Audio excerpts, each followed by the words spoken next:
tout évolue. Et croire que l'argent ne va pas évoluer, c'est être complètement inconscient parce que ça fait aucun sens. Actuellement, dans le monde, si on prend tout l'argent de la planète et qu'on le met en dollars américains, il y a 70 trillions de dollars américains en argent. Cependant, il y a seulement 7 trillions qui est du cash en billets. Ça veut dire que l'autre 63 trillions de dollars, c'est complètement digital. Donc, on est déjà dans un univers où il y a 10 fois plus d'argent digital que de vrai argent en billets. Quand on réalise ça, on réalise qu'on est déjà dans un moment où tout est déjà digital. Alors, est-ce qu'on va évoluer vers un argent qui est digital? Absolument. On est déjà là. Ça va juste prendre de plus en plus d'ampleur.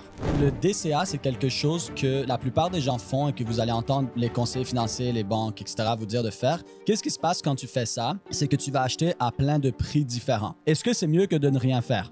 Absolument. Le défi, c'est que tu ne sais jamais si tu achètes au bon prix. Est-ce qu'on a envie de laisser nos investissements au hasard? Bien que c'est mieux faire du DCA que de ne rien faire, est-ce qu'on veut laisser nos investissements au hasard? Nous, ce qu'on veut, c'est quand même acheter au meilleur prix possible. Je me suis dit, OK Sam, clairement, je ne veux pas faire du DCA. Alors, qu'est-ce que j'ai inventé? C'est du DZA, Dollar Zone Average. Mais la plupart d'entre vous, vous n'investissez pas comme un entrepreneur. Vous investissez comme un spéculateur. Vous voulez juste que ça monte et faire de l'argent. Non, vous voulez bâtir un portfolio qui a principalement 3 choses. Stabilité, croissance, revenu. Je veux un portfolio qui me paye. Maintenant, je peux aller chercher 5, 8, 10% par année en revenu sans avoir à vendre mon portfolio. Ça, c'est super, super, super important. Donc maintenant qu'on a cette compréhension qu'on est dans un monde qui évolue, on va aller parler justement de la crypto, c'est quoi? Donc, qu'est-ce qu'il faut réaliser quand on parle de crypto à la base? Quelque chose qui est super important, c'est ce qui est derrière la crypto. OK? Une crypto-monnaie, moi, je dis toujours que c'est une devise et une action de compagnie qui ont fait un bébé ensemble qui a créé la crypto-monnaie sur une blockchain. Le dollar américain, l'euro, le yen japonais, le dollar canadien, peu importe. Et pensez à une action de compagnie. Apple, des actions de Apple, de Google, de Microsoft, Nvidia, peu importe. Et la crypto, c'est les deux ensemble. Donc, les bons projets crypto, ce sont des tokens qui représentent des vraies compagnies qui ont des produits, des services qui amènent une évolution, mais en plus de ça, qui a la liquidité d'une monnaie traditionnelle que tu peux payer avec, échanger, etc. C'est une monnaie et une action mis ensemble, combinées, qui créent la crypto. C'est pour ça que je dis que c'est le bébé entre les devises et les stocks mis ensemble, mais 3.0, parce que la technologie derrière est super importante. Et quand on parle de la technologie derrière, justement, on va parler de la blockchain. Ce n'est pas toutes les blockchains qui ont une crypto, mais normalement, toutes les cryptos sont sur une blockchain. OK? La blockchain, c'est la composante la plus importante qu'on va parler aujourd'hui par rapport à ce que je vous explique maintenant. Pourquoi? Parce que la blockchain, c'est ce qui nous a permis de développer le Web 3. Il y a 3 genres de web. Web 1, Web 2, Web 3. Le Web 1, c'était le tout premier web. Le web militaire pour de la transmission d'informations, écrit-lis, écrit-lis. Fin des années 90, c'était un Internet militaire. Depuis des années, on utilise le web 2, bien que là, de plus en plus, le web 3. Le web 2, c'est un web de communication. Pourquoi un web de communication? Instagram, YouTube, WhatsApp, je t'appelle, Zoom, vous êtes là. C'est un web, le web 2, c'est un Internet où on peut venir justement communiquer, interchanger entre nous. Le Web 3, c'est l'évolution du Web 1 et du Web 2. Éventuellement, il y aura le Web 4 et le Web 5. Et le Web 3, c'est un Internet de valeurs où maintenant, tu peux avoir des vraies valeurs comme le Bitcoin, etc. sur cet Internet-là. OK. Mais qu'est-ce qui fait en sorte que cet Internet est intéressant? C'est justement ce qu'on appelle la blockchain. Comment ça fonctionne, la blockchain? Je vais essayer de vous l'expliquer de façon très, très, très simple. En gros, vous avez tous déjà joué au téléphone brisé? Téléphone arabe, téléphone brisé? Alors, le téléphone arabe ou le téléphone brisé, c'est notre Web 2.0. En gros, je te dis, le facteur s'est fait mordre par le chien pendant la journée. Et je passe le message et à la 50e personne, quelqu'un me dit, le facteur a reçu la lettre, mais le chien était mort. Le défi maintenant, c'est si j'ai passé le message à travers 200 personnes, là, comment tu sais qui a fait l'erreur? Comment tu sais si quelqu'un a fait exprès de faire une erreur? D'où vient l'erreur? C'est long déjà, recevoir le message. Hein? Passer le message à 200 personnes, ça prend 100 personnes, 200 personnes, ça prend du temps. Tu ne sais pas où vient l'erreur, tu dois rechercher l'erreur, tu dois essayer de corriger l'erreur. Ça, c'est le Web 2 actuellement. Si je vais sur mon téléphone et puis je te cherche sur Facebook, je vais venir sur Facebook, je vais écrire ton nom, ça va envoyer une demande au serveur, le serveur va faire une demande à la base de données va renvoyer l'information au serveur et le serveur va renvoyer l'information sur la page principale pour que tu vois tous les exemples Samuel Lévesque. Ça paraît rapide maintenant quand tu le fais parce que tu te dis ça prend 0,5 secondes, 1 seconde. Mais n'oubliez pas que dans la fin des années 90, début 2000, quand tu démarrais ton Windows 2000, là, ça avait l'air rapide quand ça prenait 15 minutes à démarrer. Hein? Maintenant, si ça prend 2 secondes, tu es là, refresh, tac, tac, tac, tac, tac. Donc, naturellement, avec l'intelligence artificielle, la réalité augmentée et toutes ces choses-là, le Web 2 est trop lent. Il est trop lent et il n'est pas assez sécuritaire. Pourquoi il est trop lent et il n'est pas assez sécuritaire? Parce que tout doit passer par un serveur tout le temps. Toutes les demandes doivent passer par une partie tiers et c'est long et c'est le téléphone brisé. Puis est-ce que l'erreur a été faite par exprès ou pas? Tandis que la blockchain, c'est quoi?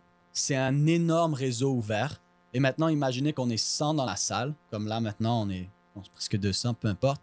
Et je vous dis, le facteur s'est fait mordre par le chien à 13 heures. Je répète, le facteur s'est fait mordre par le chien à 13 heures. Est-ce que vous pouvez m'écrire qu'est-ce que j'ai dit maintenant? Voilà, c'est bon, le facteur s'est fait mordre par le chien à 13 heures. Tout le monde a reçu l'information. Alors, imaginez que vous êtes la blockchain.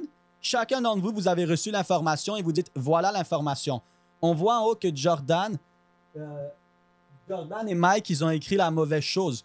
Est-ce que vous, en tant que blockchain, vous allez accepter ce que Jordan et Mike ont dit? Non. Vous allez dire non, Jordan et Mike, vous avez fait une erreur, c'est pas ça l'information. On peut valider avec les 99 autres personnes, ça c'est ce que Sam a dit, on l'a tous entendu. Et si on voit que Mike et Jordan, ils continuent à faire exprès parce qu'ils sont mal intentionnés, on peut les bloquer, les sortir du réseau. Donc, qu'est-ce que vous devez comprendre?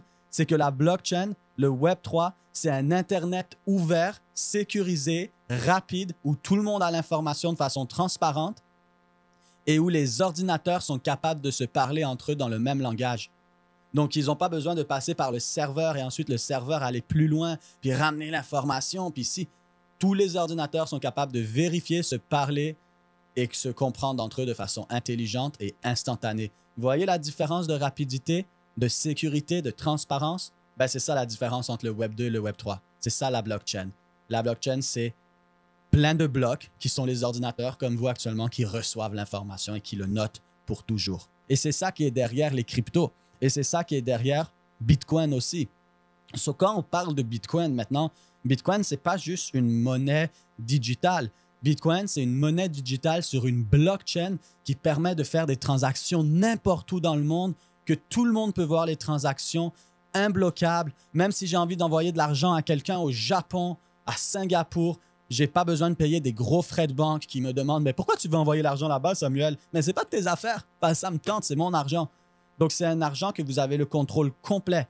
Il est décentralisé. Ça veut dire qu'il n'y a pas d'institution au milieu qui le contrôle parce que nous sommes le réseau. Comme ici dans le chat, vous avez écrit, vous étiez le réseau. Vous pouvez valider les transactions. Et c'est ça qu'on va appeler du mining. Donc, hier, quelqu'un me parlait de minage. Maintenant, il y a déjà eu des crypto-monnaies avant Bitcoin, là. Il y a eu plein de crypto-monnaies avant Bitcoin, mais ils n'ont pas fonctionné. Qu'est-ce qui s'est passé? C'est que Satoshi Nakamoto, que ce soit une personne, un groupe ou peu importe, on ne sait pas trop, qui a créé Bitcoin, il s'est dit « OK, j'ai cette idée pour cette monnaie digitale qui va être sur une blockchain, qui va être une valeur refuge, que les gens vont pouvoir utiliser de façon décentralisée sur le Web 3, comme je vous ai expliqué, donc quelque chose de super cool. » Mais il s'est dit « Comment est-ce qu'on fait justement pour que personne ne le contrôle, que ça soit la même chose pour tout le monde, s'il n'y a pas d'organisme central? » Il y a des gens qui pourraient être mal intentionnés, qui peuvent faire en sorte que ça ne fonctionne pas. Alors, qu'est-ce qui s'est dit? C'est il y a une chose que tout le monde veut dans le monde. Une chose commune que tout le monde, un dénominateur commun que tout le monde veut. Et il a dit, c'est de l'argent. Tout le monde est content s'ils se font payer. Alors, il a créé ce qu'on appelle un système de minage. Le minage, c'est quoi? C'est que les gens vont pouvoir venir être des validateurs. Comme là, imaginez, vous avez tous été des validateurs dans mon exemple avec le facteur. Et les validateurs, ils vont pouvoir avoir des ordinateurs pour miner. Et en fait, quand les transactions arrivent, vous êtes là, vous êtes les validateurs et vous vérifiez entre vous. Oui, c'est bien ça que Samuel a dit. C'était le facteur. Ou oui, c'est bien vrai que cette personne a reçu un Bitcoin. C'est bien vrai que cette personne-là a reçu un Bitcoin. Ou qu'elle a 0,5 Bitcoin, puis on voit qu'il l'a envoyé là, la transaction est bonne, c'est valide. Et qu'est-ce que vous allez faire pour venir valider ces transactions? Quand vous validez les transactions, vous allez vous faire payer. Mais si vous faites des choses pas correctes, vous allez même perdre de l'argent. Parce que valider une transaction, ça demande de l'électricité, etc., etc. Donc, vous allez perdre de l'argent. Donc, qu'est-ce qu'il a fait? C'est qu'il a mis un système en place qui récompense les gens pour venir valider les transactions et décentraliser le réseau de façon autonome sans aucune entité centrale. Il y a deux grandes façons actuellement de valider des transactions. Du minage, donc on va avoir des ordinateurs qui ont de la puissance de calcul pour vérifier les transactions et on se fait payer, ou du stacking. C'est le même principe, mais tu n'as pas besoin d'avoir un ordinateur. De toute façon, je vais en parler après. Le stacking, c'est vraiment... c'est la même chose. Tu valides les transactions, mais c'est à travers le réseau. Tu as juste besoin d'avoir la crypto. Tu n'as pas besoin d'avoir des ordinateurs et tout ça qui font le calcul. Qu'est-ce qu'il faut comprendre maintenant quand on parle de blockchain, quand on parle de Bitcoin, quand on parle d'Ethereum, quand on parle de blockchain en général? Comme je vous ai dit, ce n'est pas parce qu'on dit blockchain qu'il y a une crypto. Normalement, les bonnes cryptos sont sur une blockchain. Mais il y a des blockchains privées, comme Samsung Blockchain. Samsung, ils ont leur blockchain depuis 2014-2015, il n'y a pas de crypto dessus. C'est juste qu'ils utilisent la technologie blockchain pour tracer toutes leurs dépenses, leur système, leur compagnie. Tout est sur leur blockchain privée à eux. Parce que vous avez compris, la puissance, c'est la vitesse d'une blockchain, contrairement au Web 2. Donc, il faut comprendre qu'en gros, la blockchain, c'est comme une pierre viking. Vous avez peut-être déjà vu les pierres vikings, sinon vous le voyez maintenant à l'écran. Les pierres vikings, c'était des pierres où les vikings pouvaient rajouter du texte, rajouter leur histoire par-dessus, mais ils ne peuvent jamais en enlever. Alors, c'est un petit peu ça la blockchain. Chaque bloc, c'est une pierre viking que quand il y a des transactions, des choses qui se font rajouter, tout le monde peut le voir, c'est transparent. Tu peux toujours rajouter des choses dessus, mais tu ne peux jamais en enlever. Donc, tu ne peux jamais venir jouer avec le serveur pour transformer des choses. Une fois que c'est dessus, c'est là pour toujours. Donc, vous devez voir la blockchain comme la pierre viking digitale, où tu peux rajouter de l'information dessus, mais tu ne peux jamais en enlever. Donc, l'information se rajoute de plus en plus, mais c'est impossible de venir l'effacer. Donc, on s'assure de garder le plus d'informations possible, la plus transparente possible. Ensuite, la sécurité, c'est super important. OK? Pourquoi la sécurité, c'est super important? Parce que si jamais on serait capable d'attaquer une blockchain, il y a des blockchains qui ne sont pas incroyables. Par exemple, Bitcoin, c'est le réseau derrière, c'est ce qu'on appelle SHA 252. Bon, on ne va pas rentrer là-dedans, mais en gros, comment ça fonctionne, c'est que si jamais je serais capable de reculer, tu sais, prendre ma pierre viking et venir effacer des choses, ben, il n'y aurait plus cette sécurité, cette transparence-là. Donc, qu'est-ce qu'ils ont fait maintenant? Qu'est-ce qu'il a fait? Satoshi Nakamoto, il a dit que j'ai besoin de trouver une façon de crypter, c'est pour ça qu'on appelle ça de la crypto-monnaie, hein? De crypter le tout pour pas qu'on puisse justement aller en arrière sur la pierre viking, qu'on peut juste rajouter des choses et qu'on ne peut pas l'effacer digitalement. Alors, qu'est-ce qu'il a fait? C'est qu'il a justement créé ce codage-là, donc ce hachage-là qu'on appelle. Et en gros, comment ça fonctionne? Autant Bitcoin que les bonnes crypto-monnaies, c'est un petit peu comme si vous faites un smoothie. Imaginez, je prends des framboises, je prends des fraises, je prends des bleuets, je le mets dans mon blender, là, dans ma machine à mixer, puis là, je le mixe avec un peu de jus, un peu de lait, peu importe. Et là, j'ai mon jus. J'ai mon smoothie.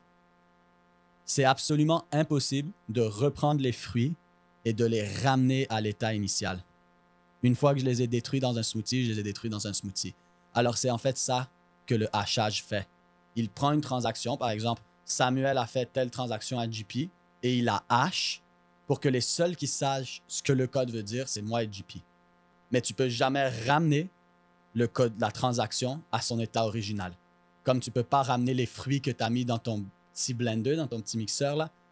Une fois que tu les as mélangés ensemble, là, tu les as broyés, jamais tu pourras la ramener dans la forme originale qui était la banane ou la fraise, etc.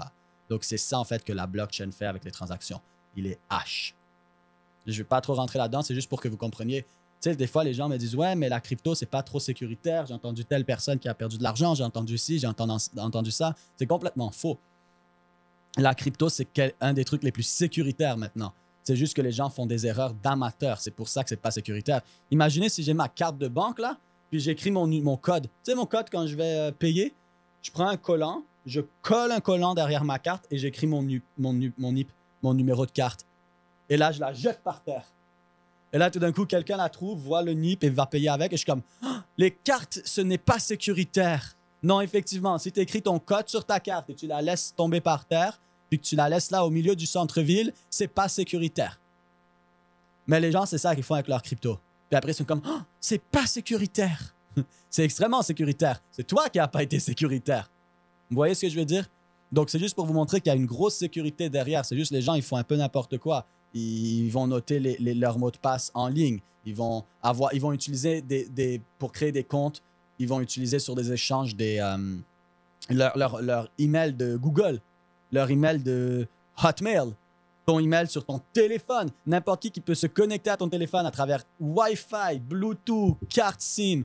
Ça y est, il a ton email. Il peut aller changer tes mots de passe puis sortir ta crypto. Puis là, tu te dis la crypto, c'est pas sécuritaire. Non, c'est pas que la crypto, c'est pas sécuritaire. C'est que tu as tout noté sur ton téléphone à travers un Hotmail. Hotmail, c'est pas sécuritaire. Vous voyez ce que je veux dire? Donc, il y a beaucoup de choses comme ça, en fait, que c'est pas le manque de sécurité, c'est le manque de connaissance. Déjà, une petite chose que je vais vous dire, si vous utilisez des échanges comme Binance, Kraken ou tout ça, très important, vous créez ce qu'on appelle un Proton Mail. Proton Mail, c'est un email sécurisé et crypté, et puis vous ne le mettez pas sur votre téléphone, jamais sur le téléphone. Vous vous déconnectez et quand vous vous connectez, c'est sur votre ordinateur et après vous vous déconnectez. Ça s'appelle un Proton Mail. Et vous faites tous vos comptes crypto avec ça, crypto.com ou OKX, Binance, UOB, peu importe si vous utilisez Kraken, si vous utilisez des échanges. Si vous utilisez des wallets centralisés, des wallets froids ou chauds, des cold ou des hot wallets. Un wallet, c'est quoi? C'est un endroit où vous allez garder votre crypto, comme mon portefeuille. Donc, ce n'est pas en ligne. Si c'est un wallet froid, ce n'est pas en ligne. Ma crypto est dessus. Ça, c'est complètement décentralisé. Il n'y a pas de mot de passe. Si jamais vous perdez, vous n'êtes pas capable de vous reconnecter, vous allez recevoir des mots. Ça s'appelle 12 mots, comme si vous étiez des espions. Donne-moi les 12 mots. Banane, verre, association, sécurité, smoothie. Parfait, vous êtes reconnu. Et tu vas pouvoir réavoir accès à ton wallet. Parce que ce n'est pas centralisé là. Il n'y a pas d'email que tu peux envoyer ou mot de passe oublié. Ça, c'est des wallets décentralisés. Ceux qui sont connectés sur l'ordi, ça va être des trucs comme MetaMask, Phantom. Après, vous avez des wallets décentralisés, des froids, complètement déconnectés, comme Trésor, Ledger. Mais justement, pour réavoir accès, vous avez besoin d'avoir ces 12 mots-là. Des fois, c'est 12 mots, des fois, c'est 24. Et là, même chose encore. Je vois des gens qui font des erreurs, mais ils vont noter leurs 12 mots sur leur téléphone. Mais allô, moi, si je me connecte à ton téléphone ou à ton Drive ou ils le mettent sur leur Google Drive, si j'arrive à hacker puis à rentrer dans ton Google Drive, je vois MetaMask avec tes 12 mots. Merci beaucoup. Je les copie, je vais sur MetaMask, je rentre tes 12 mots, je viens de me connecter à ton compte, puis je vole toutes tes cryptos, puis tu dis la crypto, c'est pas sécuritaire. Mais non, mettre tes 12 mots en écrivant MetaMask sur ton téléphone ou ton Google Drive, c'est pas sécuritaire parce que ces 12 mots-là, vous devez les donner à personne. C'est la seule façon de réinitialiser votre compte. Mais si quelqu'un les a, il peut réinitialiser le compte. Donc, qu'est-ce que tu fais? Tu les notes de la bonne vieille façon. Papier, crayon. Maintenant, il y a même des plaques en métal qui se vendent que tu peux le graver dedans. C'est indestructible. Bombe nucléaire. Peut-être pas bombe nucléaire, mais c'est une plaque en métal gravée. Personne n'a accès. Tu le mets dans un coffre-fort, tu le mets n'importe où. Voilà. Personne ne peut hacker une plaque en métal. Donc, c'est pas en fait que c'est pas sécuritaire. C'est extrêmement sécuritaire. C'est le manque de précaution et de mesure des gens qui font des choses pas sécuritaires. Ça, c'était une petite intro pour que vous compreniez la crypto, la sécurité derrière, la blockchain, les cryptos, le Web3. Maintenant, qu'est-ce qu'on va faire? C'est que je vais m'asseoir et on va aller un petit peu regarder justement un peu plus côté portfolio.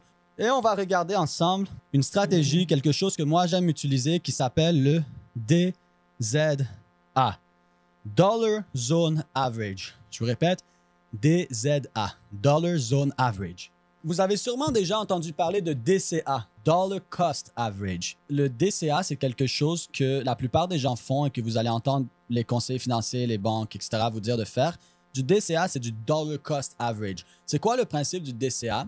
C'est que toutes les semaines ou tous les mois, tu achètes tes actifs. Donc, par exemple, je sais pas moi, toutes les semaines, tu as 100 $ de disponible. Ben, toutes les semaines, tu achètes 100 $ de BTC, tu achètes 100 $ de SP500, tu achètes 100 $ de XYZ. Qu'est-ce qui se passe quand tu fais ça? C'est que tu vas acheter à plein de prix différents. Donc, par exemple, tu vas avoir acheté là, tu vas avoir acheté là, tu vas avoir acheté ici, tu vas avoir acheté là, tu vas avoir acheté là, tu vas avoir acheté là, tu vas avoir acheté ici, tu vas avoir acheté là. Tu vas te créer une moyenne d'achat. Le défi, c'est que tu ne sais jamais si tu achètes au bon prix. Qu'est-ce que je vous ai dit hier? Et quand on achète à n'importe quel prix, est-ce que acheter à n'importe quel prix comme ça en DCA, dans le cost average, toutes les semaines, j'ai 100 $, je mets 100 $, Est-ce que c'est mieux que de ne rien faire? Absolument.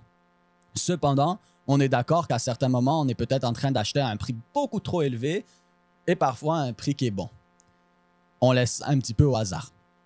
Est-ce qu'on a envie de laisser nos investissements au hasard? Bien que c'est mieux faire du DCA que de ne rien faire, est-ce qu'on veut laisser nos investissements au hasard? Est-ce qu'on veut acheter quelque chose qui vaut 50 $ et on veut l'acheter 70 $?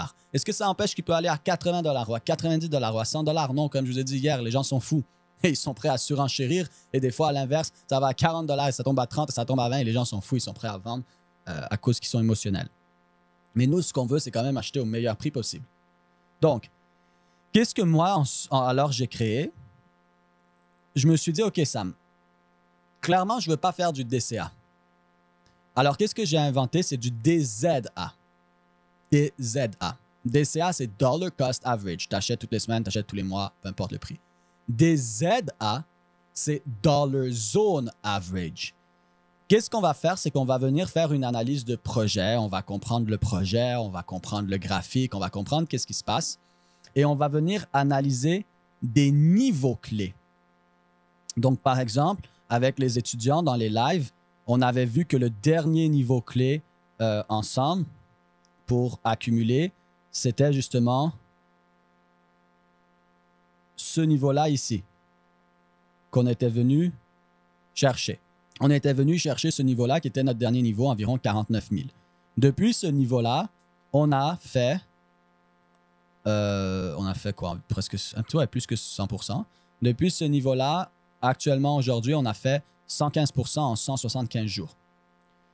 L'avant-dernier niveau qu'on était venu chercher avec les étudiants, ce niveau-là, qui avait été le niveau de 28 000, et juste avant ça, ce niveau-là, qui avait été le niveau de 18 000. Donc, on a eu le niveau de 18 000, on a eu le niveau de 25 000 et on a eu le niveau de 49 000. Maintenant, pourquoi justement le DZA, c'est extrêmement intéressant? Parce que qu'est-ce qu'on va faire avec le DZA, c'est qu'au lieu de mettre de l'argent à toutes les semaines ou tous les mois, on va mettre cet argent de côté. On va créer ce que j'appelle un bassin de liquidité. Ce bassin de liquidité, c'est quoi? C'est bâtir de l'argent de côté. Toutes les semaines, tu sais que tu as ton 100 $ que tu vas investir ou ton 200 $, peu importe, ou ton 1000 $ par mois. On va arrondir à 500 par mois, OK? Ça veut dire que tous les mois, tu sais que tu as 500 $ par mois à investir. Mais au lieu de le cracher dans le marché maintenant sans savoir si c'est bon ou pas, ce que tu vas faire, c'est que tu vas prendre ce 500 $ et tu vas le mettre de côté dans un compte. Ou tu peux le mettre dans la crypto déjà, mais le mettre dans un stablecoin. Du USDC ou du USDT. Si vous êtes en Europe, faites attention avec USDT. Ou du DAI, du USDS. Ceux qui ne savent pas c'est quoi un stablecoin, c'est une crypto-monnaie qui est censée toujours garder la valeur à 1 $.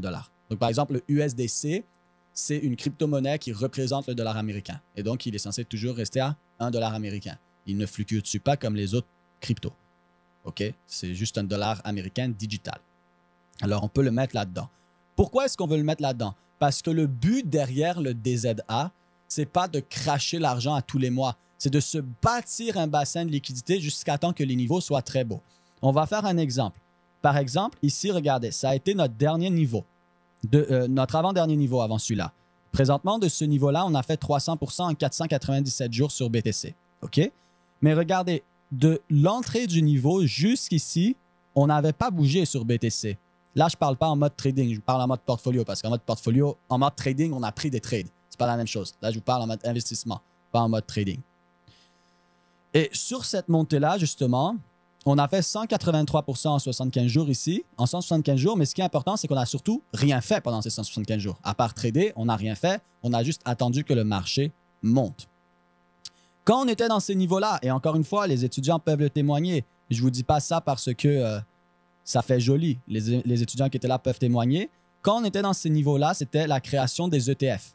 Et il y avait beaucoup d'excitation avec la création des ETF, qui a fait en sorte que les gens pensaient que ça allait juste exploser. Mais nous, ici, on avait un super beau niveau, que Gory vous a expliqué, un super beau niveau d'accumulation. Alors, qu'est-ce qui s'est passé?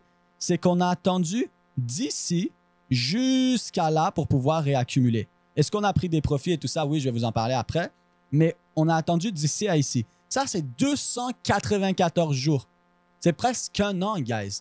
Mais qu'est-ce qui est magnifique, c'est qu'au lieu de cracher des 500 $ à tous les prix, peut-être ici, oui, la moyenne d'achat aurait été bonne, mais encore une fois, c'est du hasard. Parce que si tu craches tes 500 $ à tous les mois à un niveau correct, comme là, tu aurais eu une belle moyenne d'achat. Mais qu'est-ce qui se passe si tu le craches quand c'était à 70 000 ou des choses comme ça au dernier bull run? Tu as un mauvais niveau d'achat. Alors, c'est toujours du hasard. Si tu es chanceux, tu es dans un bon moment, ça te donne un bon niveau. Si tu n'es pas chanceux, ça te donne des niveaux de merde. Tu ne veux pas faire ça avec tes investissements. Donc, au contraire, qu'est-ce qu'on va faire, nous, c'est accumuler cet argent. Et là, imagine, tu as mis 500 par mois. Mais là, il y a 10 mois qui est passé. So, maintenant, tu as un bassin de liquidité, tu as 5 000 $ qui est disponible. Et quand les prix vont venir travailler dans nos niveaux intéressants, là, tu vas venir injecter ce 5 000 $ dans BTC ou dans les différents projets. Puis si tu as 8 projets dans ton portfolio, peut-être il y a 2000 qui allaient là, il y a 1000 qui allaient là, il y a 500 qui allaient là, 500 qui allaient là, 400 qui allaient là, peu importe comment votre portfolio est bâti. Alors, qu'est-ce qu'on va venir faire? C'est optimiser nos niveaux d'entrée en évaluant les zones. Comment on va évaluer nos zones? Avec 3 choses. Premièrement, on veut valider le projet. Pour valider le projet, on va faire une analyse de projet pour s'assurer que c'est un bon projet, une bonne crypto. Mais ensuite de ça, la première chose qu'on va faire, c'est trouver la valeur intrinsèque. On va trouver la valeur intrinsèque pour savoir, moi, j'achète en dessous de quel prix. Par exemple, ici, quand on était à 70 000, la valeur intrinsèque, comme je vous ai dit hier, d'après moi, c'était environ 90 000. Donc, on était encore en dessous de la valeur intrinsèque, bien qu'on était dans un mouvement haussier où on ne voulait pas nécessairement accumuler. Parce que même si on était en dessous de la valeur intrinsèque, l'autre étape, la deuxième, le price action ne fonctionnait pas. On n'était pas dans un bon niveau d'achat. Donc, on avait valeur intrinsèque en dessous de 90 000, mais on n'avait pas un bon niveau d'achat avec notre price action, comme Gory vous a expliqué. Et la troisième chose qu'on va vouloir regarder, c'est les données on-chain. Toutes les données on-chain, les niveaux de liquidité, les order books, les heures d'iceberg, les clusters de liquidité. Là, je ne vais pas rentrer dans tout ça aujourd'hui. Tout ce qui est relié à la liquidité et aux données on-chain de qu'est-ce qui se passe réellement dans le marché. Donc, ici, justement, on voyait grâce aux données on-chain qu'on avait énormément de liquidité dans ces niveaux-là. Ce niveau-là était aussi un niveau de price action intéressant, comme Gory vous a montré. Et c'était aussi en dessous de notre valeur intrinsèque. Donc, on était bien en dessous du 90 000, suivi de cette belle correction-là, ce qui rendait ce niveau particulièrement intéressant. Et là, on avait donc notre niveau ici d'accumulation qui a été super beau pour venir réaccumuler du BTC. On va venir viser des niveaux. Vous voyez la différence? On ne vient pas juste envoyer nos soldats. Imagine, tu es là et tu es juste en train d'envoyer des soldats au combat, toi. Au lieu de bâtir une armée et aller à la guerre, à chaque fois que tu as 500 soldats, tu les envoies au combat. Hein? Mais à chaque fois, ils se ramassent de l'autre côté avec 2000 soldats. Tu ne vas jamais rien faire, là. À chaque fois que les 500 arrivent, ils n'ont pas le temps de rien faire, ils meurent.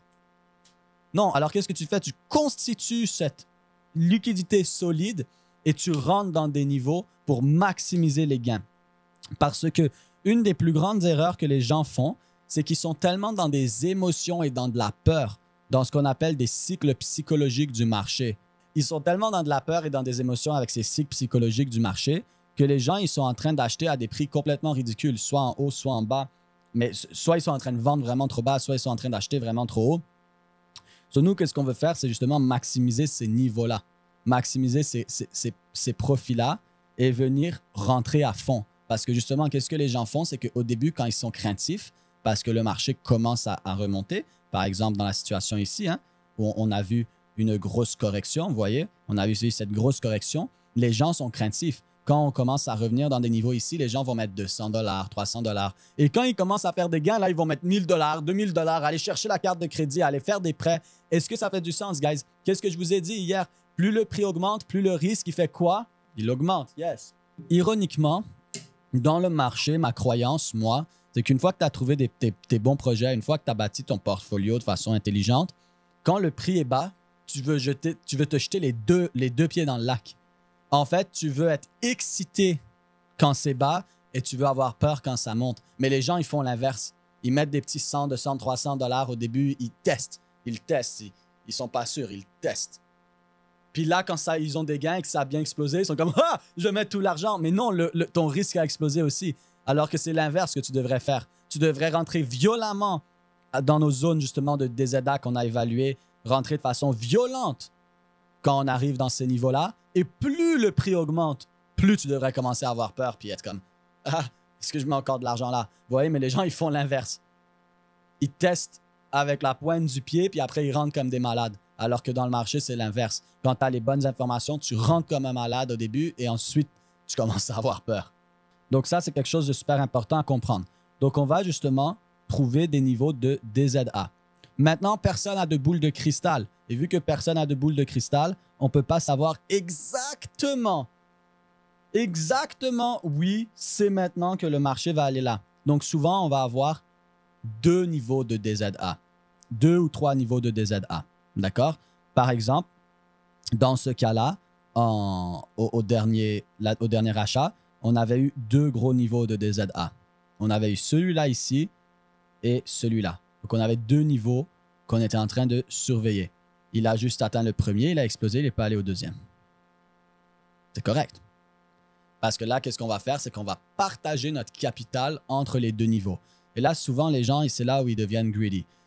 Mais Samuel, si je mets seulement 50% de mon argent ici et pas 5, et qu'il touche et il explose, et que j'avais, exemple, 5 000 $, mais j'ai mis seulement 2 500, alors que j'aurais pu mettre 5 000. Oui, mais c'est là où la gestion du risque devient super importante. Parce que qu'est-ce que je veux faire, c'est que si je touche ici et que j'ai mis 2 500 et que ça explose, est-ce que je suis en gain? Absolument, sur 2 500. L'autre 2 500, est-ce que je suis en perte? Est-ce qu'il a disparu cet argent? Non, je peux l'utiliser pour faire autre chose. Pour aller vers d'autres opportunités, pour réaccumuler à d'autres niveaux, je peux l'utiliser pour faire autre chose. Mais par exemple, si je mets le 5 000 $ au complet ici, puis qui ne tient pas le niveau et qui va à mon deuxième niveau, qui est théoriquement même maintenant un meilleur prix et donc encore moins risqué pour rentrer, et que là, il explose, ben, la grosse différence ici, c'est que toi, ta moyenne d'achat, elle est là parce que tu as mis le 5 000 au complet. Tandis que si tu as mis 2 500 là et 2 500 là, ta moyenne d'achat, elle est ici. Et tu es bien largement en profit avant tout le monde. Et la chose la plus importante, c'est la gestion du risque. Psychologiquement aussi, là, quand ça continue à descendre, ça fait mal. Psychologiquement, tu vois des pertes. Mais quand tu viens faire ton DZA avec ces 2 niveaux-là, les 2 niveaux clés, qu'est-ce qui se passe maintenant? C'est que si ça monte, tu es content, puis tu as plus d'argent pour faire autre chose, pour investir peut-être dans d'autres choses ou pour trader. Et si ça descend, tu es content parce que tu vas toucher ton deuxième niveau, tu peux pas avoir rentré, avoir une encore meilleure moyenne d'achat et faire encore plus d'argent. Guys, vous réalisez ça? Des petites techniques comme ça, quand c'est appliqué psychologiquement, qu'est-ce que ça peut faire comme différence là? Ça touche, ça monte, tu es content. Ça touche, ça descend, tu es content. Mais en fait, peu importe la direction où le marché va, tu es content. Et c'est pour ça que moi, j'utilise cette technique de DZA pour vraiment trouver mes 2 niveaux, des fois 3, mais en général 2 niveaux clés par rapport à la valeur intrinsèque et mon price action pour venir accumuler. Et soit je mets la moitié de mon armée, de mon argent qui devait aller là et ça monte et je suis content et l'autre moitié, je peux l'utiliser pour faire autre chose, d'autres trading, d'autres investissements, whatever. Ou ça descend et là, je suis encore plus content parce que je vais pouvoir accumuler encore plus à un meilleur prix et avoir donc une encore meilleure moyenne d'achat qui est maintenant entre les deux. Et ça, c'est le principe du DZA. C'est d'évaluer les zones clés avec la valeur intrinsèque, avec le price action, avec les données on-chain et de venir rentrer agressivement à certains niveaux au lieu de lancer de l'argent à gauche, à droite sans nécessairement acheter à des bons prix. Ensuite, on va attendre la même chose. Donc, si par exemple, on va reprendre le tout premier niveau qu'on avait pris il y a des années pour ceux qui étaient déjà là. Donc, ce niveau-là, qui était en 2022, le temps passe vite. Déjà plus de 2 ans, mon Dieu. Et on va prendre ce premier niveau. Qu'est-ce qu'on va faire maintenant? C'est qu'on va quand même vouloir évaluer c'est quoi le potentiel. Donc, par exemple, à ce moment-là, on avait une valeur intrinsèque qui était à 90 000. Mais on savait que psychologiquement, etc., on pouvait peut-être aller chercher des niveaux de 100 000, etc. Donc, si on regarde mon risk-reward ici, de mon entrée à ma valeur intrinsèque évaluée, on était à environ, vous voyez, du 375 à 400%. Donc, j'étais en train de risquer théoriquement $1 pour faire $4. 1 pour 4. Je mets $100, c'est $100 pour 400, etc. Ça, c'est extrêmement intéressant. Autant quand je trade que quand j'investis, moi, je veux toujours des ratios de 1 pour 4, 1 pour 5 minimum. Quand j'investis, je veux que le prix soit tellement bas en dessous de sa valeur intrinsèque que pour retourner à sa valeur intrinsèque, je fais déjà un 1 pour 5, sans compter la croissance. Et quand je trade, c'est la même chose. Je veux des 1 pour 5 et plus. Parce que je suis conscient que la majorité du temps, on ne va pas nécessairement gagner. On vous regardez des gars comme Warren Buffett et tout, ils n'ont pas gagné la majorité du temps. Mais ils avaient tellement une belle gestion de risque, ils ont tellement bien fait les choses que même avec une minorité de gains, ils ont fait énormément d'argent. Et le marché, c'est un marché c'est ultra compétitif. La question que tu devrais te poser, c'est comment est-ce que je peux gagner de l'argent alors que je perds? Ça veut dire comment est-ce que je peux rester profitable alors que la majorité du temps, je perds? Comment est-ce que je peux gagner 35% de mes trades et être hautement profitable? Comment je peux réussir 30-40% de mes investissements et être hautement profitable? Parce que si vous regardez des gars comme Warren Buffett, guys, allez l'étudier pour vrai, là. Le gars, il a réussi 30% de ses investissements, là. Mais il a fait tellement d'argent. Alors, les ratios de 1 pour 5, autant en trading qu'en investissement, ça nous permet de réaliser qu'on est dans un marché hautement compétitif, mais que même si on perd la majorité du temps, et c'est pas le but, bien sûr, peut être facilement 1 pour 2, etc. Mais le but, c'est pas ça. Le but, c'est même si je perdrais la majorité du temps, comment je peux quand même être profitable? Parce qu'à la fin, c'est ça le plus important. Et ensuite de ça, une fois que tu as cette belle fondation solide, là, tu peux monter autant tes trades que tes investissements pour réussir 1 sur 2 ou 60% réussi ou 70% réussi. Maintenant, imaginez le résultat. Si tu peux être profitable en gagnant 30-40% de tes trades ou de tes investissements, à quel point maintenant tu vas être profitable si là tu te concentres à maintenant amener ça à 50%, à 60%, à 70%. Vous voyez ce que je veux dire? Est-ce que ça fait du sens avec tout le monde? Donc ici, justement, on avait une super belle opportunité qui était arrivée il y a 2 ans sur BTC. Et quelque chose qui est vraiment important, c'est regarder. Là, je sais, on est en 2025, BTC a monté au-dessus de 100 000, les gens sont tous excités. Restez là à long terme. Quand tout le monde est excité, ce n'est pas nécessairement le bon moment pour acheter. Souvent, ça ne l'est pas, en fait. OK? Ça va être ça le but du DZA, vous voyez? Pour ma valeur intrinsèque, je trouve mes niveaux clés, bam, bam, bam, 1 pour 5, etc. Ensuite de ça, de la même façon que je vais avoir des niveaux clés pour acheter, je veux avoir des niveaux clés pour commencer à prendre des profits. Donc, je vais prendre l'exemple ici et ici. Voilà. Donc, ça, c'était mon niveau d'accumulation. Là, je vais mettre un peu plus gras pour que vous voyez. Et ça, c'était mon niveau de distribution, que je vais mettre un peu plus gras pour que vous voyez. Ici, théoriquement, j'ai déjà réussi mon 1 pour 4, 1 pour 5 sur BTC de ce niveau-là à ce niveau-là. N'est-ce pas? De ce niveau-là à ce niveau-là. Qu'est-ce que je vais vouloir faire maintenant? C'est commencer à prendre des profits. Là, ça passe à la deuxième phase que moi, j'appelle le 70-30. 70-30, c'est quoi? C'est de venir reprendre le capital initial avec des profits, mais de laisser quand même une certaine somme rouler. Pourquoi 70-30? Ça veut juste dire 70%, 30%. Mais ça pourrait être 60-40, 80-20, peu importe. Le principe du 70-30, c'est que si, par exemple, maintenant, je viens de passer 10 000 $, on va prendre un chiffron là, 20 000 $ à 100 000 $. Si je fais 70-30, je reprends 70% de la somme. 70% de la somme, ça veut dire que je viens de reprendre 70 000 $. Mon investissement initial était 20 000 $. J'ai donc repris mon investissement initial de 20 000 $ plus 50 000 $ de gains en capital, mais il reste encore 30 000 $ dans le marché à rouler. Mais ce 30 000 $, c'est du pur profit. Donc, si je suis dans des actifs que je crois à long terme, comme Bitcoin, Ethereum, etc., je peux le laisser rouler. C'est là où je vous dis, ça dépend de chaque personne. Peut-être toi, tu vas en laisser plus rouler. Tu peux faire, exemple, 60-40. Tu reprends 60 000, tu as pris ton 20 000 initial, tes soldats sont protégés, ton armée est protégée, plus 40 000 de profit, puis tu as encore 40 000 dans le marché, que même si ça tombe là, c'est que du profit, tu ne peux plus perdre. Si ça tombe, c'est du profit qui descend. Si ça monte, c'est du profit qui monte. Tu ne peux plus perdre parce que tu as repris ton investissement initial avec des profits. Ça, c'est la technique du 70-30. Et normalement, qu'est-ce qu'on va faire avec ce 70-30? Ou, comme je dis, ça peut être 60-40, ça pourrait être 80-20, dépendant si vous voulez être plus agressif ou défensif. Qu'est-ce qu'on va faire avec ça? C'est simple. Je vais venir reprendre le 70%. Moi, je vais dire 70-30, mais comme je vous dis, quelqu'un pourrait être 50-50 là. Quelqu'un qui va être vraiment agressif, il va en laisser le plus possible dans le marché. Il dit, moi, je vais laisser ça à long terme. Je m'en fous que s'il descend, le profit peut descendre, même si on a déjà fait x5 ou plus. Tu pourrais faire 50-50. Pour l'exemple, moi, j'utilise 70-30. So, je vais faire mon 70-30. J'ai repris justement mon 20 000 initial, plus 50 000 de profit et j'ai 30 000 qui restent roulés dans le marché. Bien sûr, ce 30 000 qui reste roulé dans le marché, quelque chose qui est important à comprendre, c'est ça dépend de quel actif. Si tu es dans un plus petit token, une plus petite crypto qui a déjà fait x8, x10, peut-être ça serait une bonne idée de prendre ce 30% et le transformer dans du Bitcoin ou de l'Ethereum pour réduire la volatilité et le risque. Oui, peut-être tu vas le mettre dans un Bitcoin ou un Ethereum qui est là un prix trop haut, mais ça, c'est une exception. C'est le seul moment, un des seuls moments où on va vouloir accepter d'acheter de l'Ethereum ou du Bitcoin, même si le prix est potentiellement trop haut.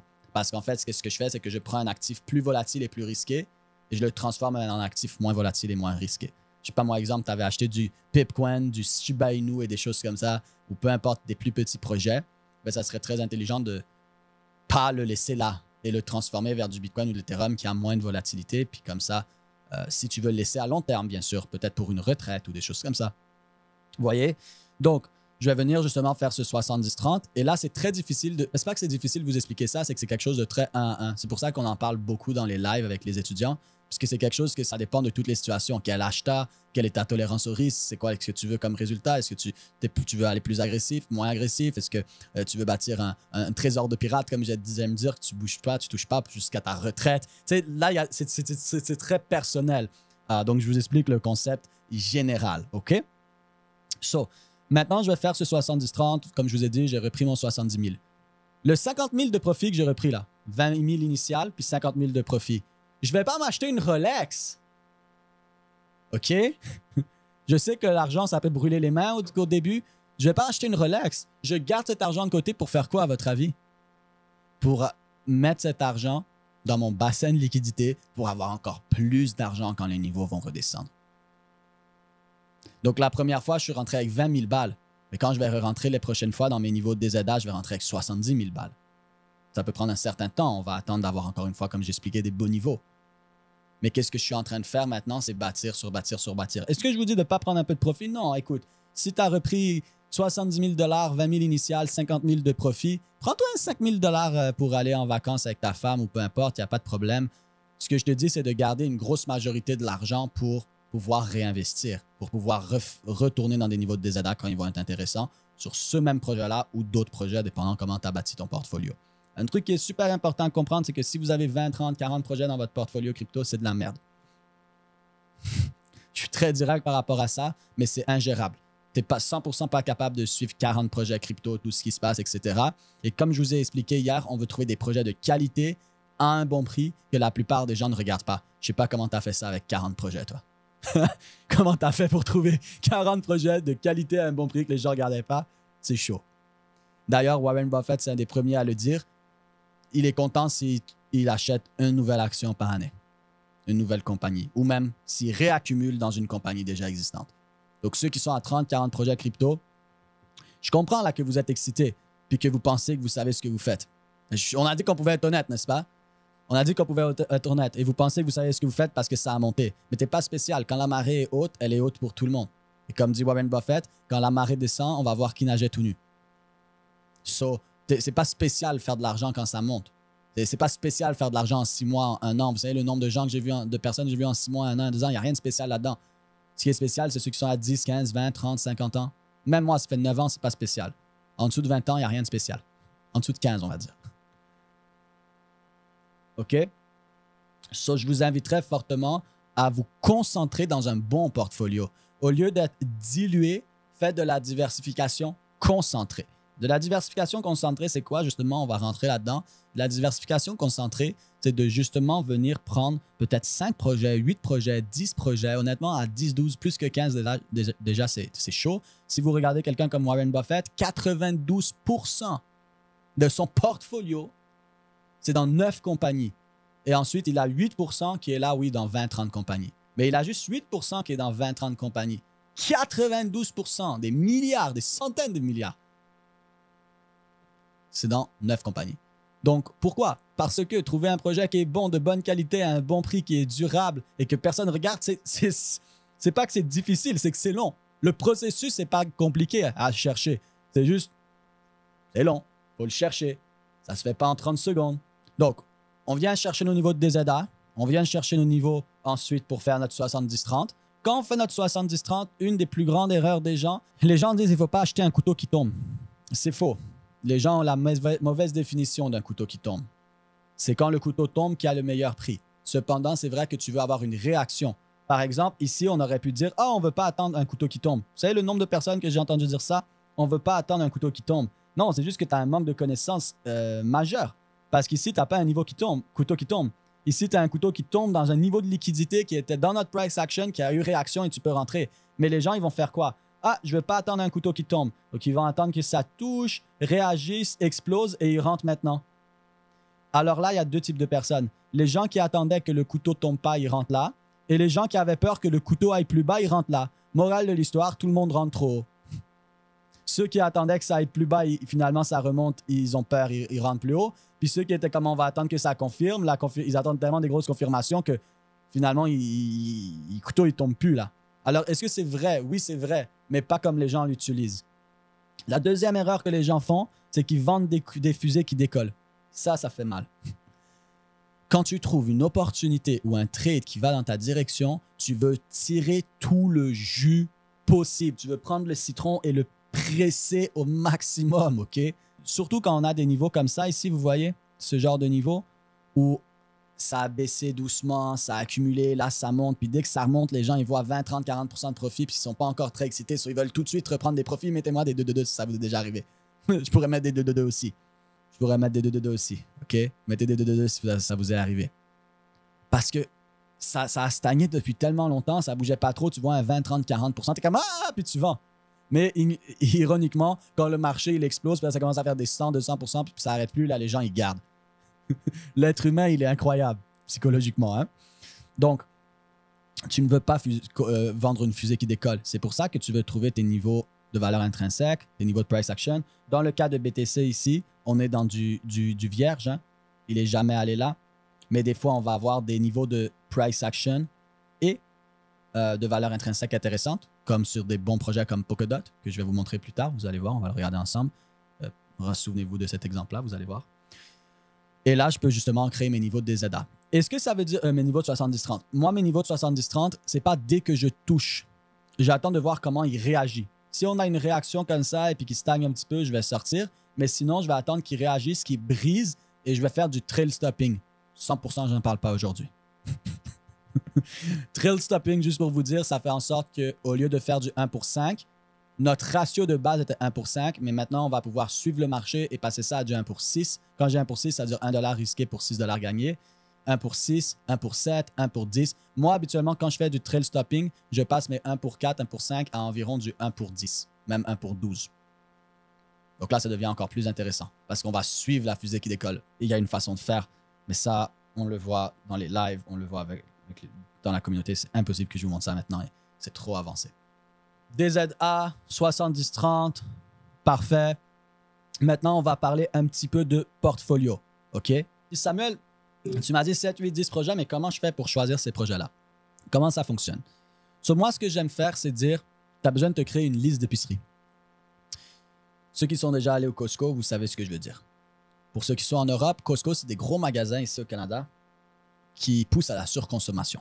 Tu rentres dans un Costco pour acheter des bananes, tu ressors avec un aspirateur. Qu'est-ce que tu veux faire? C'est avoir ta liste d'épicerie. Tu fais ta liste d'épicerie. Qu'est-ce que j'ai besoin? OK, j'ai besoin de tomates, j'ai besoin de ci, j'ai besoin de ça. Et tu as peut-être 7, 8, 9 ingrédients sur ta liste d'épicerie. Tu sais que ça, c'est les bons ingrédients que tu as besoin. Tu n'en as pas besoin de 15, tu n'en as pas besoin de 20. C'est les 7, 8, 9 bons ingrédients que tu as besoin. Pourquoi? Parce qu'ils amènent une diversité et une stabilité dans ta recette, qui est là dans ton portfolio, OK? Dans ta recette qui est ton portfolio, que je vais expliquer un petit peu après.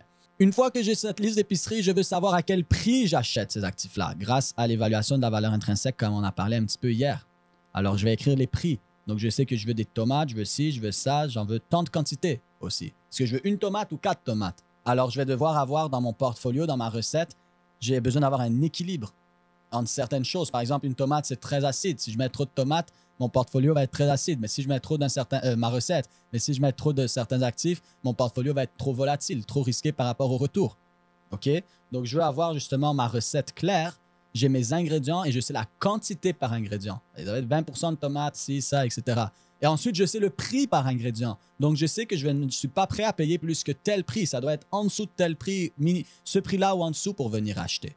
Si maintenant je vais au Costco ou à l'épicerie et que je trouve seulement 5 des 9 ingrédients, les 4 autres, il y en a 2 qui n'étaient pas là ou peu importe.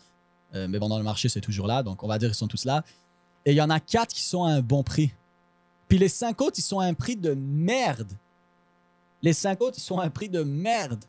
Qu'est-ce que tu vas faire avec ça? Tu ne vas pas acheter les 5 autres, même si tu en as besoin pour ta recette. Pendant un certain temps, tu vas accepter que ton portfolio n'est pas équilibré parce que la première gestion du risque, ce n'est pas la diversification, c'est le prix à laquelle j'achète l'actif. Donc, je vais acheter ces 4 actifs-là, puis je vais attendre que les autres prix sur les autres actifs soient bons parce que je ne veux pas acheter quelque chose trop cher. Ça détruit automatiquement ma gestion de risque. Donc, première gestion de risque, le prix. Alors, ça se peut que j'arrive juste avec 4 ingrédients. Mais c'était les 4 ingrédients qui étaient au bon prix, les autres étaient trop chers. Est-ce que ça fait du sens jusqu'à maintenant? Ensuite, qu'est-ce que je veux créer? C'est des actifs non corrélés. Des actifs non corrélés, ça veut dire que c'est des facteurs différents qui les font bouger. Ça peut être des actions de compagnie. Par exemple, encore une fois, je prends Warren Buffett. Il a plein d'actions différentes et c'est que des actions de compagnie. Mais il a une action de compagnie qui est reliée à des obligations. Il a des actions de compagnie qui est reliée à du pétrole. Il y a des actions de compagnie qui sont reliées à de l'immobilier. Il y a des actions de compagnie que leur revenu, c'est principalement des cartes de crédit, frais, etc. Donc, qu'est-ce qu'il a? C'est qu'il a les actifs sont non corrélés. Non corrélés par facteur. Ça, c'est important parce que tu peux avoir 2 compagnies qui ont l'air non corrélées ou 2 actifs qui ont l'air non corrélés, mais ils sont corrélés. Prenons par exemple une usine qui fait du plastique puis une compagnie de bateaux et de transport. Ils font du transport de marchandises puis ils ont des gros bateaux. Puis on va dire qu'une des dépenses les plus hautes pour les deux, c'est le pétrole. Parce que tu as besoin de pétrole pour faire du plastique, puis ils ont besoin de plein de pétrole pour faire bouger leur bateau. Donc c'est un des facteurs clés qui est une des plus grosses dépenses. Si tout d'un coup le prix du pétrole augmente, ben ça se peut que leurs revenus de ces 2 compagnies-là descendent. Parce que sur le moment, ils ne vont pas exploser les prix pour les clients. Ils vont le monter avec le temps, mais sur le coup, ils ne vont pas le faire. Ils ne vont pas juste exploser le prix pour les clients, sinon ils vont perdre des clients, ce qui n'est pas mieux. Donc, à cause que tout d'un coup, ils font moins de revenus parce que le prix du pétrole augmente, les 2 compagnies vont descendre. Alors oui, ils avaient l'air d'être dans des secteurs différents, mais c'est les mêmes facteurs derrière. Donc, ils sont corrélés d'une certaine façon. Vous comprenez ce que je veux dire? Donc, qu'est-ce qu'on veut, c'est qu'ils ne soient pas corrélés. Par exemple, justement, la compagnie de pétrole, dans ce cas-là, n'est pas corrélée. Si le prix du pétrole explose, leur revenu explose. Mais les revenus de la compagnie ou l'usine qui fait du plastique, ces revenus peuvent descendre. Mais à l'inverse, si le pétrole descend, les revenus de la compagnie de pétrole descendent. Mais théoriquement, le prix du pétrole qui descend pour la compagnie qui fait du plastique, si c'est leur plus grosse dépense ou une de leurs plus grosses dépenses, c'est-à-dire qu'ils font plus de revenus. Donc théoriquement, peut-être au prochain trimestre et les trimestres à venir ou l'année à venir, ils vont déclarer des plus gros revenus. Donc leur action va monter en valeur. Vous voyez ce que je veux dire? Donc il faut venir analyser ces facteurs-là pour s'assurer d'être dans des secteurs non corrélés les uns aux autres. Pour avoir un portfolio que même si une certaine section du portfolio descend, l'autre peut monter. Et là, ce que vous voulez, c'est un portfolio non corrélé, mais vous voulez éventuellement un portfolio non corrélé dans un secteur et par secteur. Donc, par exemple, tu peux avoir quelques projets dans la crypto qui sont non corrélés, mais ensuite, tu peux avoir un secteur qui n'a rien à voir, comme les commodités, comme l'immobilier, etc., etc. Donc là, on a une diversification dans le secteur et une diversification par secteur. Donc, une diversification des secteurs et à l'intérieur du secteur. Vous me suivez? Mais ça, c'est quelque chose de super important à comprendre. Donc, l'étape 1, gestion du risque, qui est le prix à laquelle j'achète l'actif. L'étape 2, diversification concentrée.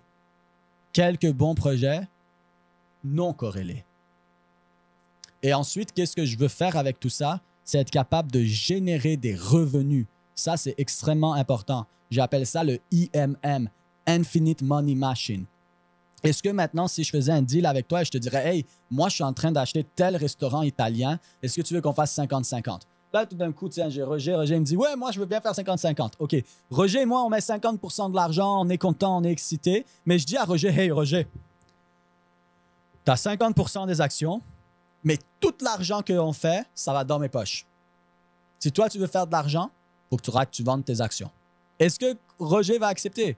Non, il va dire « Mais t'es un fou! » On fait 50-50 des efforts, 50-50 de l'argent, tu as 50% des actions, j'ai 50% de l'entreprise aussi, et on fait 50% des revenus. Mais la plupart d'entre vous, vous n'investissez pas comme un entrepreneur, vous investissez comme un spéculateur. Vous voulez juste que ça monte et faire de l'argent. Non, vous voulez bâtir un portfolio qui a principalement 3 choses. Stabilité, comme on explique depuis tantôt, croissance, comme on explique depuis tantôt aussi, donc la stabilité grâce à la diversification, et le risque, la croissance parce que j'achète à un bon prix et ensuite, en plus de ça, j'ai le potentiel de grandir. Comme je vous ai dit, on investit en premier pour la valeur, en deuxième pour la croissance, pour le futur. Donc, j'ai une potentielle croissance. Mais la troisième chose que je veux, notez-le, stabilité, croissance. La troisième chose que je veux, c'est revenu. Je veux un portfolio qui me paye. Comment on peut se faire payer? Dans l'immobilier, par exemple, il y a des loyers. Dans les stocks, il y a des dividendes. Il y a des compagnies qui offrent des dividendes. Dans la crypto, il y a du stacking. Je veux me faire payer un revenu. Le stacking, c'est quoi? C'est justement tous les frais de transaction en étant validateur. Ça veut dire que maintenant, je peux aller chercher 5, 8, 10% par année en revenus sans avoir à vendre mon portfolio. Ça, c'est super, super, super, super important. Imaginez maintenant, vous avez un portfolio qui vous ramène même que 5% par année. Puis il y a beaucoup de gens ici, notez-le dans le chat. C'est juste, disons, 1000 $ de plus par mois, ça serait bien. 1000 $ de plus par mois qui rentrent tous les mois. À tous les débuts de mois, vous avez un 1000 $ de plus qui rentre. Juste ça pour commencer. Je ne suis pas là pour vous vendre du rêve. Je vous ai dit hier, je ne suis pas là pour vous faire faire un sprint. Je suis là pour vous faire faire un marathon et vous assurer que vous êtes là dans 5 ans, 10 ans, 15 ans, 20 ans. Moi, je ne crois pas à toutes ces conneries-là de viens, on va te montrer une stratégie là, qui fonctionne pendant quelques mois. Pourquoi tu voudrais apprendre une stratégie qui fonctionne pendant quelques mois? Ah, viens, on va te montrer un truc qui fait x10, x100. Pourquoi tu voudrais apprendre à faire x100 une fois? C'est quoi ce bordel? C'est quoi le but? Et après, je fais quoi? Je retourne travailler au McDo? Puis je ne le dis pas méchamment, c'est juste que je l'ai vu en 2020-2021. Gens faire de l'argent, quitter leur job, retourner au McDo, littéralement. C'est pour ça que je prends McDo, parce que j'ai quelqu'un en tête. It is what it is. So, qu'est-ce qu'on veut faire maintenant? C'est bâtir du revenu. J'ai mon portfolio. Il a différents actifs. On est diversifié. On a acheté un bon prix. On peut avoir de la croissance. Vous réalisez que si je vais chercher juste un 5% par année, et dites-vous en stacking, dans la crypto, les projets qui donnent le moins de stacking comme Ethereum, de façon automatisée, sans avoir besoin de vous casser la tête, là je parle, parce que sinon vous pouvez faire plus, c'est 3-4% à travers des protocoles qui le font pour vous. Tu as des projets comme, ensuite, qui viennent donner du 8, 10, 12%. Donc moi, je vais me baser sur 5%. Tu as aussi des projets qui ne donnent rien, et c'est correct. C'est normal dans un portfolio d'avoir des projets qui ne donnent rien. Par exemple, tu pourrais avoir quelques projets qui ne donnent rien parce qu'ils sont super solides, puis tu pourrais avoir quelques projets qui donnent plus. Comme par exemple, si tu partis un portfolio d'actions, tu pourrais avoir quelques actions qui donnent un peu de dividendes, quelques actions qui donnent plus de dividendes, puis quelques actions comme Berkshire Hathaway qui ne donnent pas de dividendes. Oui, il ne donne pas de dividendes, mais c'est Warren Buffett. Tu sais qu'il va bien faire avec ton argent puis que ça va croître. Donc, c'est normal. Tu vas avoir certaines qui donnent plus, certaines qui donnent moins. C'est pour ça que je dis que c'est une moyenne. Mais maintenant, tu vas chercher une moyenne de revenus, disons 5% ou 10%. Vous réalisez que 10%, là, pour faire 1000 balles, tu as juste besoin d'un portfolio de 120 000. 120 000, guys, c'est tout. Même à 5%, tu as juste besoin d'un portfolio de 250 000. 250 000, tu es à 5%. Je vous ai dit, Ethereum te donne 3-4%. Juste Ethereum. Puis c'est un des plus bas. Tu as un portfolio de 250 000 $, tu es capable de faire minimum 1000 et quelques dollars par mois en revenus qui rentrent dans tes poches. À 5% par année de revenus. Donc, tu veux du revenu. Arrêtez d'investir dans des choses comme des spéculateurs. Investissez dans des choses comme si vous achetez la compagnie, vous achetez le projet. Vous voulez du revenu. Et ça, peut-être vous vous dites, mon Dieu, Samuel, 200, 250 000, c'est énorme. C'est rien, 200, 250 000. C'est quelque chose qui est très simple et rapide à bâtir. Tu peux bâtir 250 000 rapidement. Je ne dis pas rapidement en un mois, ça dépend d'où tu viens aussi. Si tu as déjà 50 000 de côté, ça va être plus rapide que si tu as 5 000. Mais n'importe qui peut aller bâtir 200-300 000. N'importe qui. Et qu'est-ce qui est magnifique en plus de ça, c'est qu'ensuite, ce portfolio-là, il continue à grandir. On est d'accord qu'il y a 250 000. Peut-être ensuite, après un beer run, il va passer à 100, 150 000. Si tu as bien fait tes choses, normalement, non. Mais même si, on va dire, il passe de 250 000 ton portfolio à 100, 150 000. Mais au prochain bull run, ensuite, il va continuer à croître puis il va chercher un 5, 600 000. Là, 5% de 5, 600 000, c'est plus 5% de 250 000, vous comprenez? Et en quelques bull runs comme ça, moi, je dis toujours, les gens surestiment tellement qu'est-ce qu'ils peuvent faire en un an, mais sous-estiment incroyablement plus. Sous-estiment incroyablement plus qu'est-ce qu'ils peuvent faire en 5, 8, 10 ans. Et là, vous avez maintenant un revenu de portfolio. Et vous êtes en train d'avoir un revenu de portfolio où vous n'avez pas besoin de vendre votre portfolio. Est-ce qu'on fait le 70-30 et tout ça? Oui, pour avoir une gestion active. Mais vous pourriez aussi avoir plusieurs portfolios. Un portfolio qui est comme votre 30% juste à long terme, que vous ne touchez pas. Un portfolio pour de la gestion plus active. Puis un portfolio comme ça avec quelques projets solides qui donnent du stacking. Même chose que vous ne touchez pas trop, que c'est de la gestion plus intermédiaire et vous êtes en train de faire des revenus dessus. Est-ce que ça fait du sens? Est-ce que je peux voir des feux, des emojis, de l'énergie dans le chat?